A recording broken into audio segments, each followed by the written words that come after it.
Nos da mucho gusto en esta mañana, a través del internet y las redes sociales, llevar a millones de personas ya ahorita en vivo, que están comunicándose y sintonizando esta conferencia a través del internet y de los medios de comunicación masivos, el libro de Daniel. Y nos encontramos en el capítulo 9. Todos ustedes que les interesa el estudio profundo de la profecía, las conferencias anteriores desde el capítulo 1, las tenemos grabadas, las pueden ustedes conseguir a la salida, para que tengas toda la colección de todo el libro de Daniel, capítulo por capítulo. En este capítulo 9 de Daniel, para poder tener un poco de base, y de los que no están todavía en el momento en el que se llevan a cabo las circunstancias del capítulo 9, Daniel estaba bajo el imperio de los babilonios y bajo el imperio de los persas. Fueron los imperios que se profetizaron en el capítulo 2. Y como yo les decía hace algún tiempo a un foro de ateos, la historia demuestra que Dios existe.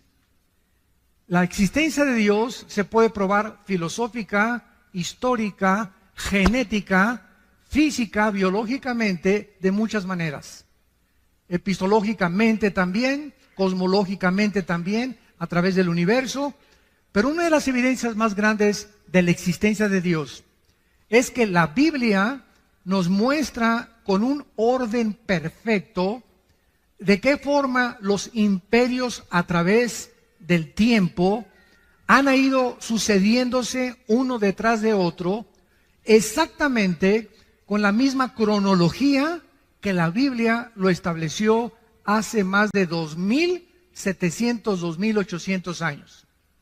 ¿Qué les estoy diciendo? Que la Biblia es más moderna que el periódico de mañana en la mañana. Daniel se encontraba hace 2.500, 2.600 años en lo que ahorita es Siria e Irak. Precisamente donde está la olla hirviendo y donde ahorita está a punto de estallar una tercera guerra mundial, que no sería la tercera guerra mundial desde luego. Pero Daniel se encontraba en esa zona geográfica, históricamente, y la misma arqueología ha demostrado que las evidencias, los reyes, los lugares geográficos que la Biblia menciona, los nombres que la Biblia menciona, todo ha sido comprobado a través de la arqueología y de la antropología, de una manera y con una evidencia sobrenatural. Entonces Daniel se encontraba ahí y entonces él lee el libro de Isaías capítulo 25, porque Jeremías fue antes que Daniel, y Jeremías había profetizado que los judíos iban a estar en Babilonia exiliados o cautivos 70 años, y que al acabar la cautividad babilónica se les iba a permitir regresar a Jerusalén. Daniel fue uno de esos cautivos, que fue llevado en el año aproximado 585, 586 antes de Cristo a Babilonia por el rey Nabucodonosor. Entonces Daniel comienza a leer a Jeremías y descubre que está a punto de terminarse la cautividad babilónica, que los 70 años se iban a acabar ya, y comenzó Daniel a preguntarse: ¿y ahora qué va a ser de nosotros? ¿Cuál es tu plan, Señor, para nosotros? ¿Qué, ya has dejado a Jerusalén o nos vas a volver a disciplinar? Entonces Daniel se pone a ayunar y hace un ayuno de verduras y de agua nada más durante 3 semanas. En el momento en que Daniel se hinca a comenzar a preguntarle a Dios a través del ayuno para sensibilizar su espíritu, ¿qué es lo que Dios quiere para el futuro de Jerusalén? Dios manda un ángel desde el cielo para que baje a la tierra a traerle el mensaje a Daniel. Y la Biblia nos dice en el capítulo 10, cuando lleguemos al capítulo 10, que otro ángel, principado de Satanás, sale a intervenir, a obstaculizar que el ángel enviado por Dios llegara a la tierra y le diera el mensaje a Daniel. Entonces vemos en la Biblia que existe en el mundo espiritual que nos rodea un conflicto, una guerra cósmica que es real y todos los acontecimientos que se suceden aquí en este planeta tienen repercusiones espirituales en el mundo invisible. Y el único libro de los billones de volúmenes de literatura que existen en las librerías, el único libro y de los que se consideran sagrados o religiosos, la Biblia es el único libro que nos muestra qué se encuentra detrás de las cortinas en el mundo espiritual. Ni el Tripitaka de Buda, ni el Ramayana de los Vedas, ni el libro del Mormón, ni el libro del Corán del Islam, ningún libro sagrado que tú menciones menciona las profecías y la certidumbre con la que la Biblia nos muestra el futuro. Muy bien, entonces viene una guerra y está el ángel ahí peleándose en el espacio, y en eso el ángel de Dios pide ayuda para que venga el arcángel Miguel. La palabra arcángel significa el principal o el primero de los ángeles. Y de acuerdo a la Biblia, Miguel es el arcángel que defiende exclusivamente a la nación de Israel. Está comisionado Miguel para poder defender a Israel. El de México no es Juan Diego, ¿eh? Porque alguien me preguntó hoy en la mañana eso. Dije, no, espérame tantito, ¿verdad? Ni siquiera históricamente ha sido comprobada la historia de Juan Diego. Bartolomé de las Casas, que fue de los misioneros más antiguos en el siglo, ¿verdad? 1600, 1700, que se supone que pasó este milagro, ¿verdad? Ni siquiera lo documenta en ninguno de los escritos que existen. Bueno, pero no vamos a ocupar de eso. Entonces viene una guerra espiritual. Y vemos nosotros que cuando los cristianos oramos, en el momento en que cierras tus ojitos, así como la ves, puede estar en VIPs, puede estar ahorita, ir manejando, o en el momento que tú mandas un telegrama a Dios, o haces contacto con Dios cuando dices, Jesús, o Padre Santo que estás en el cielo, te pido que mi hijo que ahorita se acaba de ir, te pido ahorita que voy a llegar, dame sabiduría, te pido por esto, te pido por aquello, llévame con lo que tú quieras orar. En el momento en que tú te pones a orar, se desata una guerra. Se desata una guerra. Si había demonios que iban a tratar de detener en la carretera a tu hijo, en el momento en que tú despides a tu hijo y lo bendices, y le dices, en el nombre de Jesús te bendigo, y te pido, Señor, que lo guardes, inmediatamente responden los ángeles de Dios para frustrar e impedir y abortar tal vez un crimen, un asesinato o un accidente.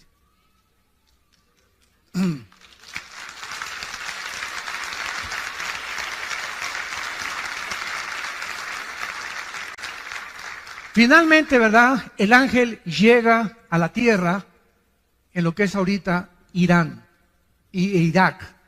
Irán en la Biblia aparece con dos nombres.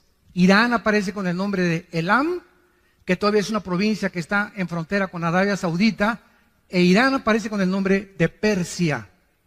En 1935 se le cambió el nombre de Persia a Irán.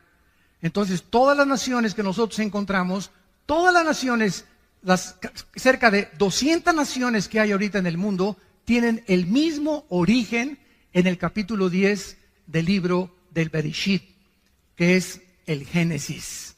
Ahí en el capítulo 10 del Génesis está el origen. Ningún libro de historia, ningún historiador, ningún lingüista, nadie puede decirte el origen ni de las lenguas, ni tampoco de las naciones. Han ido apareciendo por aquí y por allá, pero no el por qué aparecieron y de dónde surgieron los tres grupos o la raza humana, que son los jafetitas, que son los hijos de Jafet, los semitas, que son los asiáticos, y los camitas, que son los africanos. Toda la raza humana, de acuerdo a la Biblia, desciende de tres hombres, hijos de Noé. Jafet fundó todo lo que es el mundo de Europa, que es todo el mundo, ¿verdad?, de la raza blanca. Los semitas, todo lo que es el Medio Oriente y el Asia, y los hijos de Cam fundaron el continente africano. Entonces, esto es maravilloso porque nosotros podemos continuar buscando y escarbando el origen de todas las cosas. En el capítulo 9, versículo 20, vamos a abordar nuestra conferencia y vamos a iniciarla con la lectura de la comunicación de los ángeles a Daniel. Dice así, Daniel 9, versículo 20. aún estaba hablando y orando y confesando mi pecado y el pecado de mi pueblo Israel, y derramaba mi ruego delante de Jehová mi Dios por el monte santo de mi Dios, aún estaba hablando en oración cuando el varón Gabriel, ¿se acuerdan de Gabriel? Fue el que se le apareció a la Virgen María. Fue el que le dijo a María: el santo ser que nacerá en tu vientre será llamado Hijo de Dios. Es el mismo ángel mensajero principal o el correo de Dios. Gabriel, dice la Biblia, es el que Dios envía para darle el mensaje a Daniel. Y dice Daniel, a quien había visto, versículo 21, en la visión al principio, volando con presteza, vino a mí a la hora del sacrificio de la tarde. Y escuchen ustedes lo que dice el versículo 22. Me hizo entender. Todos nosotros tenemos un entendimiento limitado. Cuando yo digo he comprendido algo, estoy hablando, lo he comprendido el 100%. Pero cuando nosotros hablamos de Dios, es un ser o un ente incomprensible. Dios no puede ser comprendido el 100% por ningún ser humano.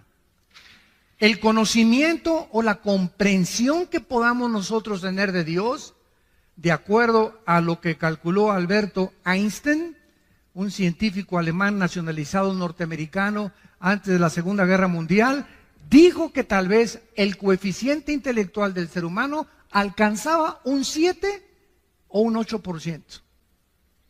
Así que parece que perdimos el 95% del entendimiento y la comprensión del mundo espiritual y del universo. ¿Cuándo fue esta pérdida? En la caída del huerto del Edén por Adán y por Eva. Cuando Adán y Eva se rebelaron contra Dios, el ser humano murió, se separó espiritualmente de Dios y su ADN, ácido de la información genética que traemos en cada una de nuestras células, se descompuso, se deterioró, se corrompió. Y de Adán a nuestros días, los seres humanos nacemos en un planeta y lo primero que hicimos es ontoy. ¿Qué estoy haciendo aquí? ¿De dónde vengo? ¿Quién hizo el universo? ¿Hacia dónde voy? Y entonces estas preguntas, como demandan interrogantes, demandan respuestas, el ser humano inventó dos líneas de pensamiento. Una, las religiones. Todas las religiones, sin ninguna excepción, tienen dos factores comunes denominadores. Todas las religiones, sin ninguna excepción, buscan a algo o a alguien, las estrellas, las pirámides de Teotihuacán, la fuerza, el dios Sol, Neptuno, como tú quieras, buscan algo para poder congeniarse con esa fuerza invisible sobrenatural a través de las buenas obras. Todas las religiones enseñan, llámese mormonismo, catolicismo romano, judaísmo, todas enseñan que tienes que hacer algo bueno para ganarte al cielo. Y además, todas las religiones invocan o apelan a los sacrificios. Y vemos a la gente pues cargando cruces, yéndose a rodillas a la villa, golpeándose la espada con pales, etcétera, etcétera. Sería el colmo, ¿verdad?, que los cristianos digan, es que voy a ayunar para que Dios sane a mi hija. O voy a ayunar para que pueda Dios darle la escuela a mis hijos. Dios no... Si el arcángel le dice, oye, Señor, ya tiene una semana sin comer, Juanita, ¿le sanas a su hija? Oye, qué Dios tan misericordioso, ¿no? Que está esperando, ya me viste, Señor, ahora sí me tengo una semana sin comer y sin beber agua, Señor, ahora sí me sanas a mi hija. Así es, quería que te sacrificaras y ya que te viera como la lengüita, como los perritos ladrando, entonces voy a sanar a tu hija. Nunca ayunemos para echarle manita de puerco a Dios. Nunca, el ayuno no es para eso. El ayuno es para buscar su voluntad en la Biblia. Y si no tienes tiempo el de la Biblia, no ayunes. Porque si tratas de ayunar y te vas al trabajo o tienes diabetes, olvídate, ¿verdad? Vas a acabar en el psiquiátrico o en la otra vida. Entonces tenemos que entender claramente, ¿verdad?, la razón por la cual Dios nos dice eso. Y esta es la razón por la cual dice el versículo 22, que Dios tuvo que mandar, esto es antes de Cristo. El Espíritu Santo en el Antiguo Testamento no había bajado. Los ángeles bajaban al mundo y le daban a los seres humanos, como en el capítulo 18 de Génesis, que baja Cristo con 2 ángeles, a hablarle a Abraham y a decirle lo que iba a hacer con Sodoma. Personalmente, verbalmente hablaban los ángeles. Y entonces el ángel le da entendimiento, tiene la facultad los ángeles de hacer entender las cosas antes de que Cristo viniera. Jesús dijo, cuando Él venga, Él los guiará a toda la verdad. Entonces, ahora tenemos el Espíritu Santo y el Espíritu Santo usa la Biblia. Entonces, el ángel es enviado para darle entendimiento de los futuros planes a Daniel y para que entendiera cuál es el futuro del mundo de Israel. Y dice el versículo 22, y habló conmigo diciéndome, Daniel, ahora he salido, fíjate, para darte sabiduría y entendimiento, o sea, algo que Daniel no tenía, y algo que nosotros por naturaleza no tenemos. Todos los seres humanos nacimos alejados de Dios. Romanos 3:23, por cuanto todos pecamos y todos fuimos alejados de la gloria de Dios. Nacemos con entendimiento para las matemáticas, para la física, para la biología, pero nacimos con un entendimiento cero absolutamente de las cosas espirituales. Y como somos seres espirituales, buscamos a través de ¿qué cosa? De la brujería, cartas tarot, bola de cristal, invocación a los muertos, reuniones de mediums, invocar al espíritu de Cuauhtémoc, al espíritu de Achencha que venga, buscar a través de las manifestaciones místicas del budismo zen, de la meditación trascendental, comunicarnos con algo, con alguien, por la espiritualidad, porque somos seres espirituales. Tú nunca vas a ver un conejo así en el campo, y menos a Chita. Somos seres espirituales porque fuimos creados a la imagen y semejanza de Dios. Ahora, si queremos comenzar a entender las cosas espirituales, Jesús dijo en Mateo 11, 25 al 28, Padre, te alabo, porque estas cosas, las cosas invisibles que nadie conoce, las escondiste de los sabios y de los entendidos y se las revelaste a los niños. Vengan a mí todos los que están trabajados y cargados, y los haré descansar. Y Jesús dice algo asombroso en este pasaje. Nadie conoce a Dios sino yo, y aquel a quien yo se lo quiera revelar. ¿Qué dice la Biblia? Que no importa cómo busques a Dios, a través de la marihuana, a través de los hongos alucinantes, a través del peyote, a través de la meditación trascendental, a través del budismo, todos son caminos que parecen derechos, pero ninguno te lleva a Dios. Si alguien quiere conocer las cosas espirituales y al Dios vivo, único y verdadero, es a través de Jesucristo. Nada más.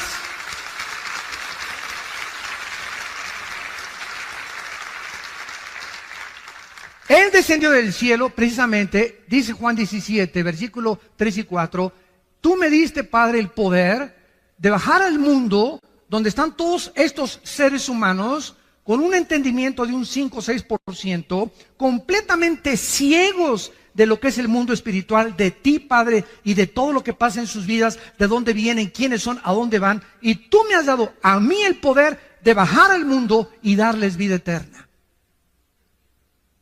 Y esta es la vida eterna, que te conozcan a ti, al único y vivo verdadero Dios, y a Jesucristo a quien has enviado. ¿Pueden ustedes comenzar ya a entender algo? Sin Jesucristo no podemos nosotros conocer nada de Dios.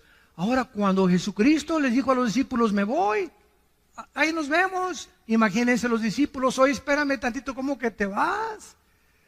Que tú nos has traído las palabras de vida eterna. Ahora sabemos que tú vienes de Dios y que regresas a Dios. Pero ¿cómo nos vamos a quedar huérfanos? No, espérenme tantito. Dice, voy yo a mandar al Espíritu Santo que baje al mundo, y Él cuando entre a ustedes, ya no como en el Antiguo Testamento, que venía y se iba, y Dios hablaba a través de voces, a través de profetas, a través de experiencias místicas, a través de sueños. Dice Hebreos 1, versículo 1, Dios había hablado muchas veces, de muchas formas, a través de los profetas, ahora nos ha hablado por el Hijo. Cristo es la última palabra que Dios nos ha dado. Y el que no escucha al Hijo no tiene la vida. Estás escuchando voces extrañas. Si no es la voz del Hijo, estás escuchando la voz del enemigo. Y ahora el Espíritu, cuando recibes a Cristo, entonces por eso reciban a Cristo, por favor. Ese es el mensaje, es la carta que le entregamos al mundo. Abre tu corazón a Cristo, porque cuando le abres tu corazón a Cristo y crees que en la cruz Él paga por tus pecados, Él entra a tu vida en la persona del Espíritu Santo. Y el Espíritu Santo te comienza a destapar la calabaza que tenemos aquí. Y entonces, como cuando llegas a una clase de japonés, puros signos y no entiendes nada.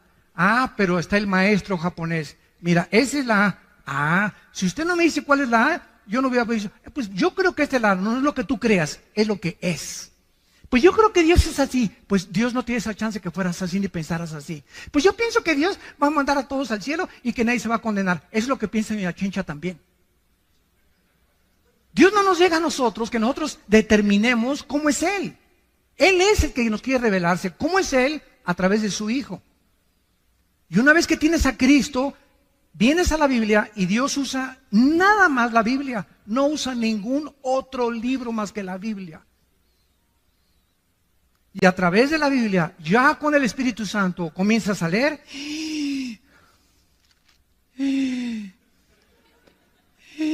Ah, caray, híjole, qué tremendo. Y comienza sin que te des cuenta a entrar algo, porque ese Espíritu, la palabra de la vida, a tu vida, comienza a lavarte, como dijo una persona, a usted le lavaron el cerebro y le dije, y bien que lo necesitaba. Pero un buen lavado que necesitamos. ¿Qué filosofías? ¿Qué Nietzsche? ¿Qué Marx? ¿Qué Freud? ¿Qué Darwin? ¿Qué puros hombres? Ninguno de ellos fue Dios. Ninguno de ellos murió en una cruz para pagar por nosotros. Es Cristo el único que Dios escogió para darnos a conocer al Padre. Entonces, esta es la razón por la cual necesitamos para entender. Este es el problema del ateísmo. Por ejemplo, el ateísmo es un problema de seres humanos con mente de caracol, con mente de ostión, ¿verdad? Con un 5 o 6%, que porque no quieren entender a Dios. ¿Y por qué? Siempre el argumento de los ateos. Si Dios es Dios, ¿por qué permitió a Satanás? ¿Y por qué permite el mal? Por eso el 95% de los ateos son hombres amargados. El 95% de los ateos son personas amargadas contra alguien que no existe. Qué ridículo, ¿no? Persiguen toda su vida y atacan toda su vida a alguien que no existe. Esto es increíble, ¿verdad? Es contradictorio de una forma intelectual y filosófica, pero es el problema del ateísmo. Oye, espérame, señor ateo, ¿tú reconoces que tu mente es limitada? Y, bueno, si tú reconoces que tu mente es limitada, ¿puede un niño de 3 años de edad entender la ecuación de Alberto Einstein, E igual a mc al cuadrado? ¿Qué es la teoría de la relatividad? No, pues tú eres igual que ese chamaco, cabeza y calabaza. ¿Quieres con tu mente limitada entender los pensamientos, suponiendo y asumiendo ya que existe Dios? Tiene que ser infinitamente superior a lo que nosotros nos podemos imaginar. Y si Él no baja y Él no nos revela y nos dice cómo es inútil tratar en nuestra limitación de comprenderlo. Es imposible. Y se dan cuenta por qué el ateísmo es una filosofía insostenible dentro de la misma lógica y la misma filosofía. Es ridículo. Es una soberbia impresionante. Es que si yo fuera Dios, bueno, no eres Dios. Cabeza de langosta. Le dice en esta oración, versículo 23, al principio de tus ruegos, le dice el ángel, fue dada la orden, Daniel. Y yo he venido para enseñártela, porque tú eres muy amado. Porque tú eres muy amado. Romanos 8, 28 y 29, ¿se acuerdan? Todas las cosas contribuyen a nuestro bien, no a todos, a los que aman a Dios.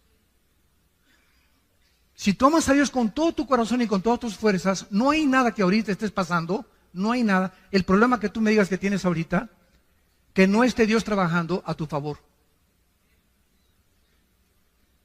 Aunque ahorita parezca que las circunstancias están en tu contra, hay un mundo invisible espiritual en actividad de poder de Dios que está obrando, que esto que parece que está en tu contra, lo va a convertir Dios para tu bien. Sigue confiando en Él. Guarda silencio en Jehová y Él te concederá las peticiones de tu corazón. Tenemos que, y esto es lo que es la fe, ¿verdad? Entender que Dios está de nuestro lado. Si Dios con nosotros, ¿quién contra nosotros? Tarde o temprano José fue vendido por sus hermanos. Imagínense a José.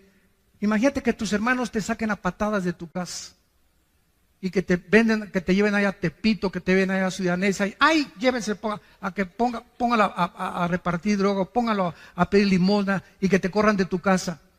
¿Qué emoción y sentimientos invadirían tu ser? La amargura y el rencor contra tu familia. Mi propia familia me escupió y me sacó y me corrió. Y lo vendieron a José y se lo llevaron hasta Egipto. Y ahí en Egipto entra a trabajar con el capitán, ni más ni menos, de la guardia del faraón. Y cuando el faraón, se va el jefe de ahí de Egipto, el faraón se va a un viaje, no misionero, ¿verdad? Se fue a un viaje de guerras que tenían conflictos, se queda la esposa del faraón, ¿verdad? Solita, y le decían la leona del Lerma. Era una mujer insatisfecha sexualmente. Y agarra a Josecito, ¿verdad? Pepinillo, ven para acá. Le voy a para maravillosa. Para que se acueste bien con Tito. Y lo agrede, y lo agrede, y lo agrede a Daniel. Y por no meter y se echa a correr porque el temor de Dios, agarra su saco ella. Llega Potifar, el capitán de la guardia, y le dice, entonces, este hombre, ¿verdad?, me quiso violar, y lo meten a la cárcel, todavía que lo venden sus hermanos, todavía que se va como esclavo, todavía que lo meten a la cárcel, sale de la cárcel, pasan muchos años, viene el hambre en Egipto, él comienza a guardar la comida para sus hermanos, y cuando sus hermanos lean el capítulo 50 del libro del Génesis, que es donde acaba, llegan los hermanos a Egipto, y José los ve, él ya era gobernador de Egipto, porque lo hace el faraón, el gobernador de Egipto. Al ver a sus hermanos se ponen a llorar. ¿Cómo es posible? Te vendimos y todo. ¿Y saben qué contesta José? Ustedes buscaron un mal contra mí, pero Dios lo convirtió para el bien. Por eso los perdono.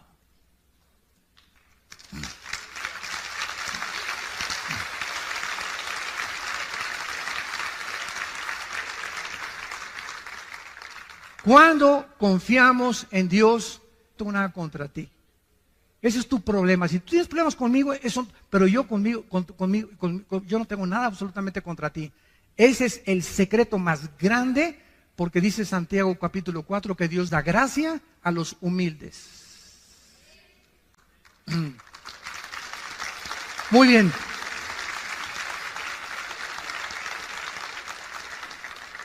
Y entonces el ángel le revela lo que se conoce en la Biblia como, yo le llamo el fundamento, yo le llamo a esta profecía de Daniel el fundamento de la escatología. La palabra escatología, para los que no sepan, viene de dos palabras, escatos y logos, que significa el conocimiento de las cosas del futuro. Entonces, un escatólogo es una persona que se dedica a estudiar profecías. Entonces, el fundamento de la Biblia, o sea, nadie puede entender Apocalipsis, nadie puede entender Ezequiel, nadie puede venir y decir, pues yo creo que esto significa, sin entender la profecía de la semana 70 de Daniel. Lo que vamos a ver ahorita en 4 o 5 versículos. Es la profecía más espectacular y la que marca toda la cronología de toda la historia humana. Y la que nos hace comprender por qué ahorita Israel es el centro del ataque.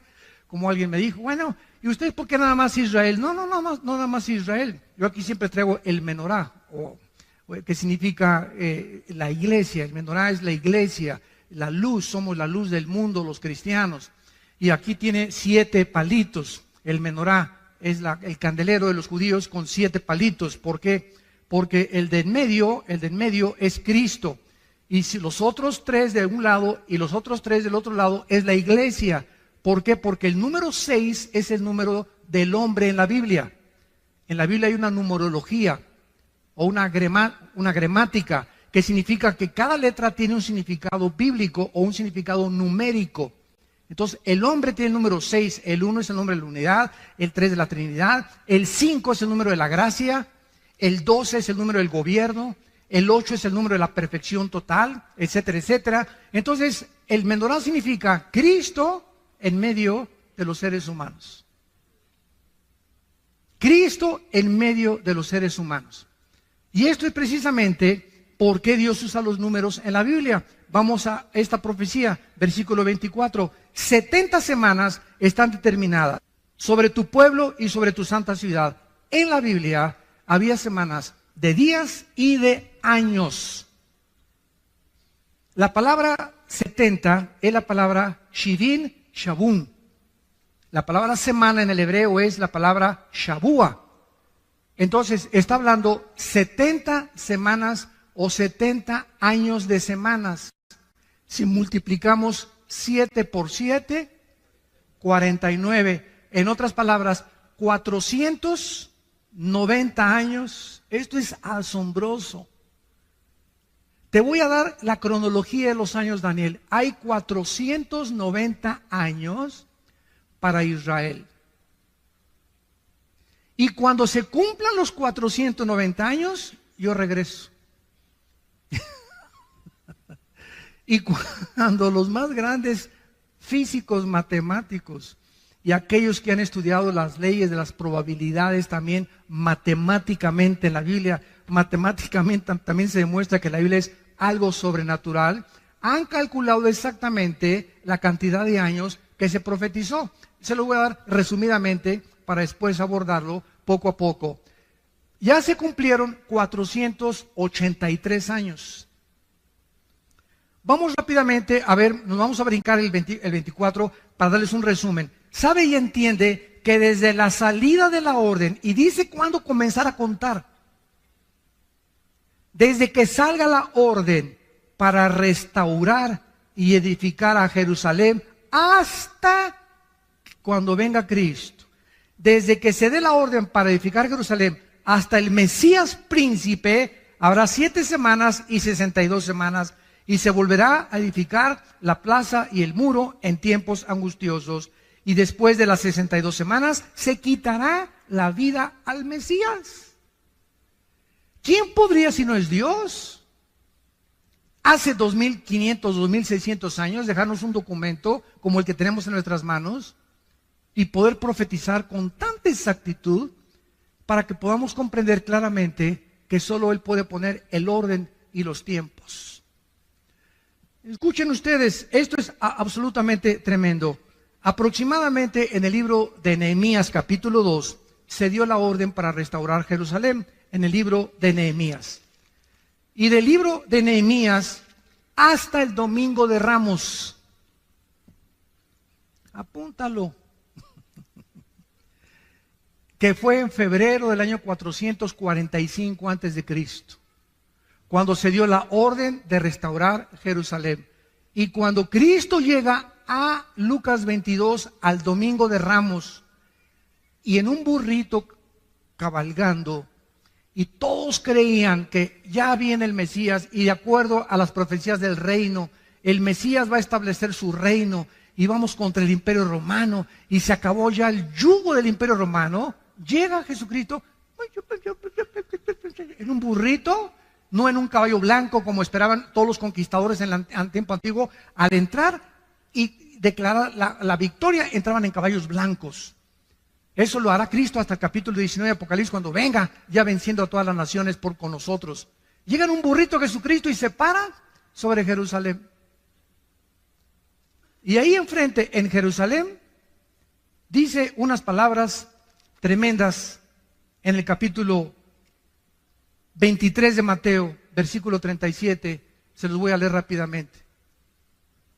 Jerusalén, Jerusalén, que matas a los profetas y apedreas a los que te son enviados.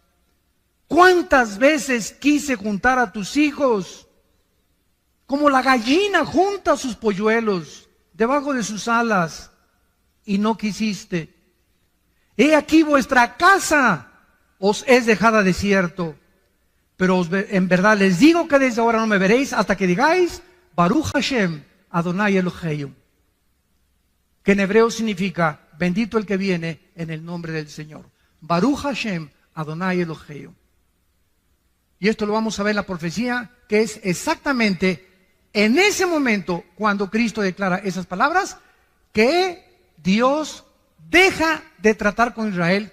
Pero si le sumamos a 483, 7 años son los 7 años que faltan para que se cumpla la profecía de la semana 70 de Daniel. Y estos 7 años serán los 7 años de la gran tribulación.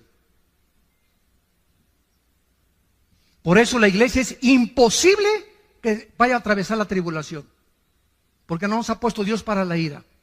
Si regresamos a Daniel, vemos claramente para quién es esta profecía. Versículo 24, 70 semanas, o sea, 490 años, están determinados sobre tu pueblo y sobre tu santa ciudad, no a la iglesia. Ahí está el conflicto de muchas personas o teólogos o escatólogos que tratan de interpretar que la iglesia va a pasar la tribulación o esto y el otro, simplemente porque no han entendido las 70 semanas de Daniel. Que eso es una profecía exclusivamente para Israel. Dios tiene un plan para Israel.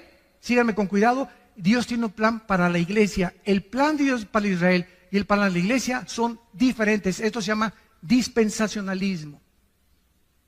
Cuando venga Cristo por nosotros en el arrebatamiento, en el momento que seamos sacados, tal vez un año antes, un mes antes, 3 días antes, inmediatamente un hombre en el Medio Oriente va a firmar un tratado de paz entre los árabes y los judíos. Este hombre se llama en la Biblia la bestia, el cuerno pequeño, el anticristo. Y en estos 7 años, supuestamente, él va a traer la paz. Va a venir con una bandera de paz. Apocalipsis 6, el caballo blanco, que es el caballo del primer jinete de Apocalipsis, viene con un arco sin flechas, implicando que viene con símbolos de paz engañadora. Y estos 7 años, la iglesia ya no está aquí. Ya nos fuimos. Adiós, mundo cruel, ya nunca te veré. See you later, alligator. Como dice la canción, ¿verdad? Ahí nos vemos, mundo cruel. Nosotros nos vamos, escuchen esto, y al irse nosotros, mucha gente cree que el Espíritu Santo se va con nosotros. Pero el Espíritu Santo es omnipresente por el amor de Dios. El Espíritu Santo no puede decir aquí no está el Espíritu Santo. Es omnipresente, Él está en todo lugar, en todo momento. Claro que habitando de una forma especial en nosotros los cristianos, desde luego. Pero el Espíritu Santo, Él sigue aquí en la tribulación. Y entonces el Espíritu Santo va a trabajar de manera diferente porque es otra dispensación. Se llama la dispensación de la tribulación. Antes de Cristo trabajó el Espíritu Santo, venía y se iba, venía y se iba. Crucifican a Cristo en Pentecostés, el Espíritu Santo viene, nos bautiza con el Espíritu Santo, somos llenos del Espíritu Santo, somos regenerados, somos la morada del Espíritu Santo, sellados con Él, hasta el día que resucitemos. Efesios 1, 13 y 14. Y cuando ya resucitemos y seamos transformados y nos vayamos con Cristo, el Espíritu Santo, dice Apocalipsis 7, que va a sellar en las frentes a 144,000 judíos. Y cuando estamos hablando de que en la frente es porque será algo visible para que sea visto, como lo hacía muchas veces en el Antiguo Testamento. Es otra manera en que el Espíritu Santo y el Evangelio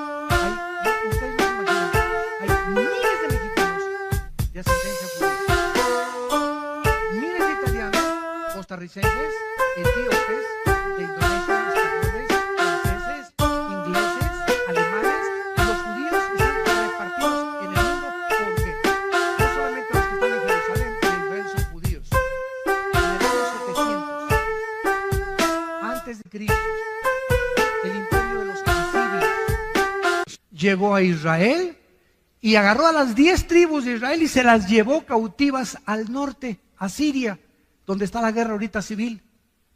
Y desde el año 700 hasta nuestros días, estamos hablando de 2700 años, los judíos se perdieron y se dispersaron y se mezclaron con todas las naciones del mundo.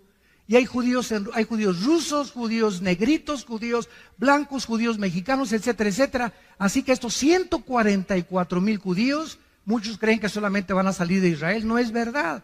Están mezclados en miles, en cientos de naciones, decenas de naciones. Somos 200 naciones ahorita en el mundo. Entonces, es la forma como va a operar el Espíritu Santo en aquel tiempo. Regresamos a Daniel y rápidamente dice: 490 años, 70 semanas están determinadas sobre tu pueblo, sea Israel, y sobre Jerusalén. Lo que se enumera a continuación, que es lo que se conoce como las 6 profecías para la nación de Israel. Número 1, versículo 24. Dice así: para terminar la prevaricación, vamos a profundizar mucho en esto, y es importante conocer el significado de las raíces hebreas, de las palabras que se tradujeron al castellano. La palabra prevaricación en el hebreo es peshá, con P de papá y SH, así como suena, peshá. Esta palabra se usa el 90% en el Antiguo Testamento y se traduce rebelión. Cuando un hombre es peshá, es un hombre rebelde. O cuando es peshá, es algo que una rebelión que está propagando contra alguien. Entonces, Dios está diciendo, van a pasar 490 años hasta que se termine la rebelión. O sea, el pueblo judío actualmente está en rebelión contra Dios. ¿Sabían ustedes, verdad? Gracias a Dios que hay, se calcula, 150,000 judíos, estoy hablando étnicamente, que ya aceptaron a Yeshua o a Jesús como su Salvador. Y se llaman congregaciones mesiánicas. Y casi siempre cuando hay un movimiento en la historia cristiana que se está gestando, por ejemplo, viene el movimiento carismático y se fueron a un extremo. Viene el movimiento de las lenguas y se fueron a un extremo. Viene el movimiento del mesianismo y se fueron a un extremo. Pero todo tarda tiempo porque somos bien imperfectos. Somos bien imperfectos. Entonces, para que cuaje la gelatina y para que se cocine el arroz, necesita meterse un tiempo, ¿verdad? El pastel se mete a que media hora en el horno y todo tarda hasta que ya sale cuajadito, ya sale cocido, y hasta que esté cocido no se puede comer. Y así pasa con los movimientos en la vida cristiana. Yo me recuerdo en los 70s, yo me convertí en el 74, yo llegaba a iglesias donde Dios sabe que estoy hablando la verdad. Y me agarraban con pinzas la lengua y me la jalaban y me decían, hablen lenguas. Y me jalaban la lengua con pinzas como de madera para que hablara en lengua. Y me daban zapes por detrás. Hable. ¿Cómo hablo así? Menos voy a hablar con esas pinzas en lengua, ¿no? Y después ya llegó al extremo completo, pero ya fue el extremo total cuando dijeron que si no hablabas en lenguas, no tenías al Espíritu Santo. Dios mío, Ave María. Y se aceptó como algo que si no hablabas en lengua no tienes el Espíritu Santo. O sea, la iglesia se divide entre los que tienen lenguas y si no lo tienes, no eres cristiano pero sin el Espíritu Santo. Espérame tantito, si soy cristiano tengo el Espíritu Santo. Porque la palabra cristiano es ungido, pequeño. ¿Quién es un cristiano? No es el que va a la iglesia, no es el que pertenece a una religión, no es el que es bautista, presbiteriano, nazareno, o Villanueva para México, Amistad Cristiana. Es la persona que tiene al Espíritu Santo, no importa donde tú vayas. Claro que tiene que ser congregación que tenga las bases, la autoridad de la Biblia, desde luego, ¿no? Pero lo que nos hace cristianos no es el edificio ni la denominación, ni el bautizo, sino tener al Espíritu Santo. Es lo que te hace cristiano y eres mi hermano y mi hermana en Jesucristo. Entonces, esta rebelión contra la autoridad de Dios se va a terminar. Veamos en Zacarías capítulo 12, Zacarías 12, ahí brínquense unas páginas después, sigue Joel, de Daniel, Jonás, Nahum, como unas 20 páginas, yo creo, y llegamos a Zacarías 12. ¿Se acuerdan la expresión de Cristo cuando llegó a Jerusalén? Que acabamos de leer en Mateo 23. Hasta que digas Baruch Hashem Adonai Elohim, no me verán hasta que digan bendito el que me ha. O sea, ustedes los judíos que me crucificaron y le gritaron a Pilato, sobre mí sea la sangre, sobre nosotros sea la sangre, cayó la maldición sobre ellos. Y hasta este momento, dice 2 Corintios capítulo 3, que el pueblo judío tiene una venda que hasta que se conviertan es quitada por Cristo. Entonces tú vas a Jerusalén, los que han ido, nos han acompañado en los viajes, mi hijo Alan acaba de regresar hace 2 semanas de Jerusalén, se llevaron como 40, 50, 60 personas. Si tú vas a Jerusalén o vas a Israel, vas a encontrar a cantidad de judíos vestidos de negro, con caidelitos aquí, con su sombrerito. Se llaman judíos ortodoxos. Nos odian. Con odio jarocho. ¿De veras? No me acuerdo, hace 4 o 5 años cuando fuimos, que estábamos en la tumba de David y entramos a orar y estábamos así, éramos como 10 hermanos agarrados de las manos dentro de la tumba de David y entró un judío con una talid, así, y comenzó a gritarnos a todos y nos comenzó a insultar, etcétera, etcétera, y todos para atrás, ¿no? Y teníamos ganas de descontarlo, ¿verdad? Pero y vamos a dar un buen testimonio, ¿verdad? Y se casó y se salió, ¿no? Pero es enervante para ellos oírnos orar a nosotros y pronunciar el nombre de Jesús. Entonces, ese es el grupo que son los fariseos del siglo XXI. Pero hay cantidad de judíos que ya aceptaron a Cristo como su Mesías. Pero esta rebelión prevalece todavía ahí en Israel. Hay una religiosidad asfixiante en Israel, asfixiante. Por ejemplo, ustedes saben que estos judíos ortodoxos, o sea, todos los que ven ustedes de negro, todos sus hijos de ellos no van a la guerra, y el gobierno los tiene que mantener. El primer ministro Benjamín Netanyahu hace algunos meses trató de quitar este decreto y hacerlos trabajar, porque no trabajan.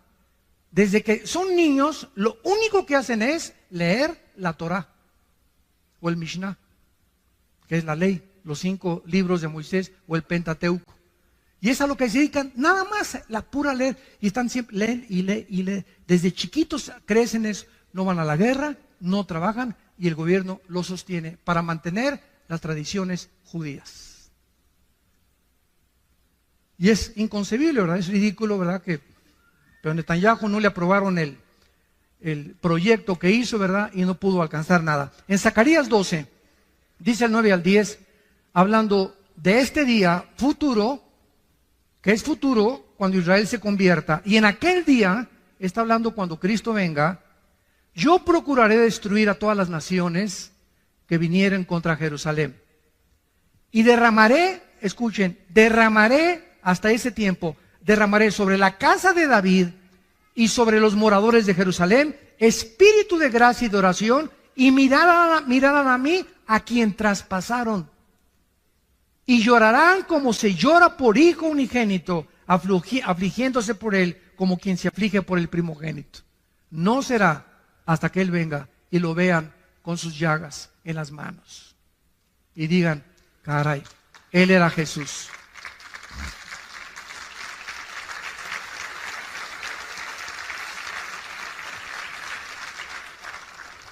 Vamos a continuar con este estudio, pero es impresionante la cronología bíblica, es impresionante el contacto que la Biblia nos da con el mundo que nos rodea, con lo que está pasando ahorita en el mundo con las naciones, y la comprensión que el Espíritu Santo nos da a los cristianos, que la gente de privilegio que experimentemos, que nunca se manifieste en orgullo, nunca, nunca, nunca, porque pierdes la gracia de Dios. Que este privilegio, esta experiencia que tenemos de tener a Dios en nuestras vidas, nos humille al contrario, saber que es por la gracia que yo Cada semana mínimo le digo a Dios, Padre, ¿de dónde me sacaste? Me acuerdo de dónde me sacó Dios. Cuando yo me convertí, yo no era nadie. Estaba en el suelo, en el lodo estaba. En el lodo estaba, revolcándome en la cochinada. Ahí estaba yo. No merecía ni el perdón de Dios, de todas mis maldades que hice. De ahí nos sacó, de una cantera, de una roca, de ahí nos sacó Dios. Y comenzó a trabajar como los escultores, y con el cincel, con el martillo y el cincel, a sacar la figura de David de una escultura, de una roca, las figuras que hacen los escultores, ¿verdad? Así Dios, de una piedra que éramos nosotros, de un carbón, nos está convirtiendo en diamantes a los cristianos. Y por eso es tan importante el sufrimiento en los cristianos y las pruebas en los cristianos. Como decía Churchill, el primer ministro de Inglaterra, cuando hace calor, no te salgas de la cocina. En el momento que vienen las pruebas, ya no es cristiano, parece cristiano y parece... Ay, y en la iglesia hay problemas. No estás en Disneylandia, hijo. No estamos todavía en Reino Aventura. En la casa, en la iglesia, no hay ninguna iglesia perfecta. Todos está trabajando Dios con nosotros, con todos nosotros. Tenemos que tener paciencia y aguantar, porque nos está forjando a través de este fuego y purificando nuestros corazones a través de las pruebas, para que pueda brillar la paciencia y la fe brillar con máximo esplendor, porque es lo más valioso que tenemos, la fe que Él nos ha dado en su Hijo Jesucristo. Oremos. Padre, gracias por tu palabra en esta mañana, en esta tarde también. Gracias por la esperanza bienaventurada que aguarda nuestro corazón de ver a tu Hijo en persona. Que cuando Él ascendió al cielo para despedirse de sus discípulos y comenzó a elevarse en el aire, los ángeles aparecieron y les dijeron a los apóstoles: ¿por qué miráis así al que se va? Porque exactamente como se va, regresará físicamente a establecer su reino entre ustedes. Y en aquel día secará vuestras lágrimas. Y en aquel día será como la mujer parturienta, que durante 9 meses ha sufrido.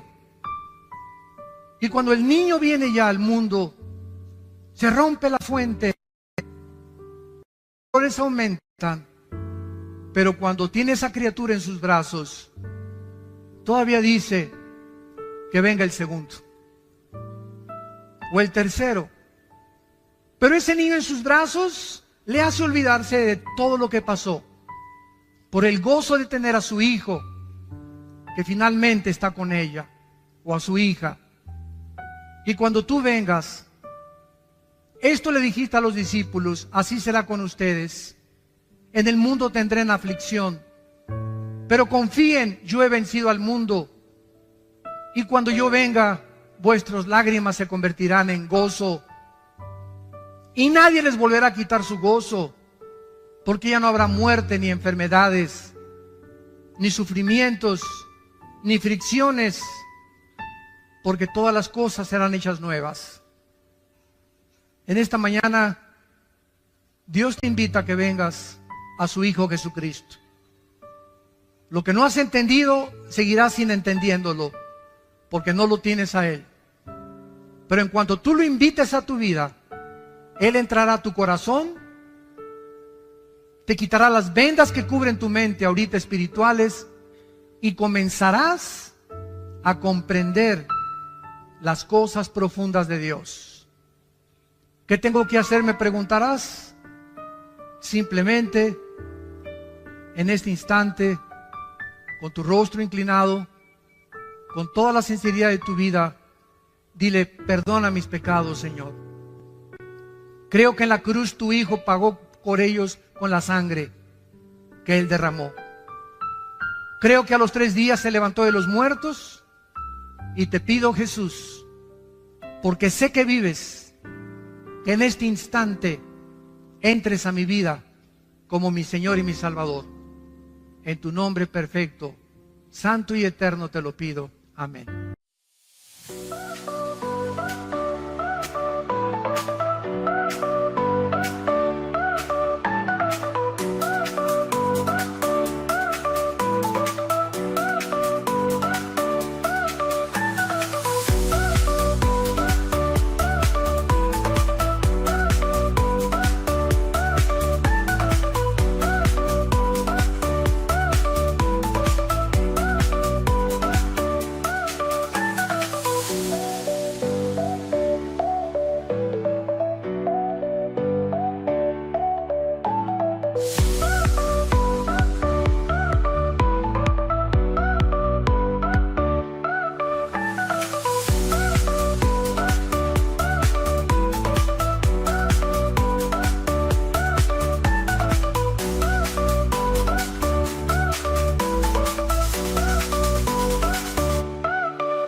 Let's escape, just you and me. Let's run away from gravity.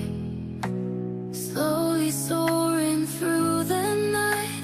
I hope the stars will guide us right. Close your eyes, take my hand. Leave behind this broken land. Drift away into the blue. Just me and you, just me and you. Ooh, let's get lost together.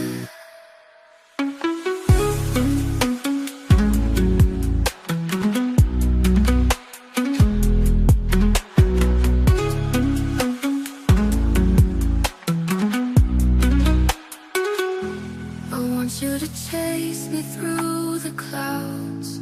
I know it's nothing but a dream, but just for once, let's drop our doubts. Breathe in the fire, cause it feels so real. Close your eyes, take my hand. Leave behind this broken land. Drift away into the blue. Just me and you, just me and you. Ooh, let's get lost together.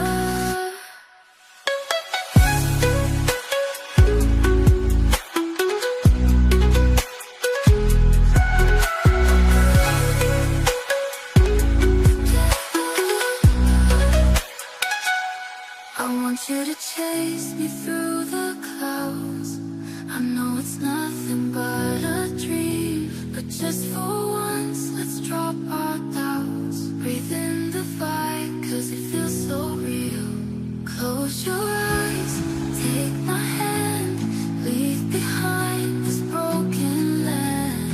Drift away into the blue. Just me and you, just me and you.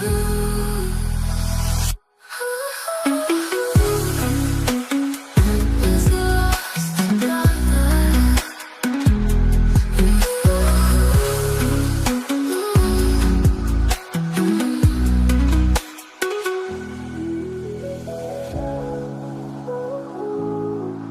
get lost together. Close your eyes, take my hand. Leave behind this broken land. Drift away into the blue. Just me and you, just me and you, just me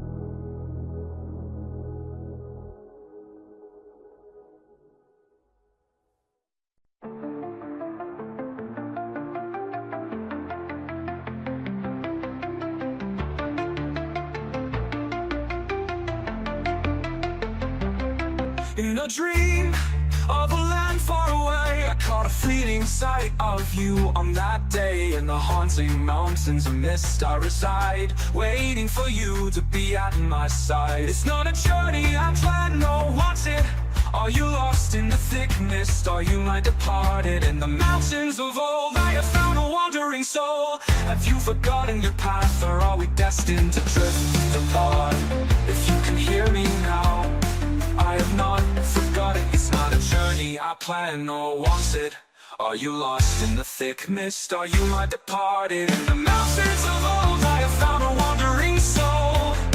Have you forgotten your path, or are we destined to drift apart? If you can hear me now, I have not forgotten.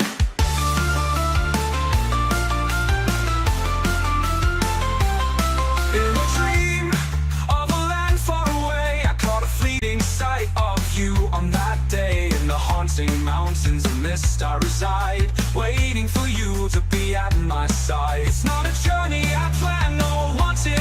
Are you lost in the thick mist? Are you my departed? In the mountains of old I have found a wandering soul. Have you forgotten your path, or are we destined to drift apart? If you can hear me now, I have not forgotten. It's not a journey I planned, nor was it. Are you lost in the thick mist? Are you my departed? In the mountains of old I have found a wandering soul. Have you forgotten your path, or are we destined to drift apart? If you can hear me now, I have not forgotten.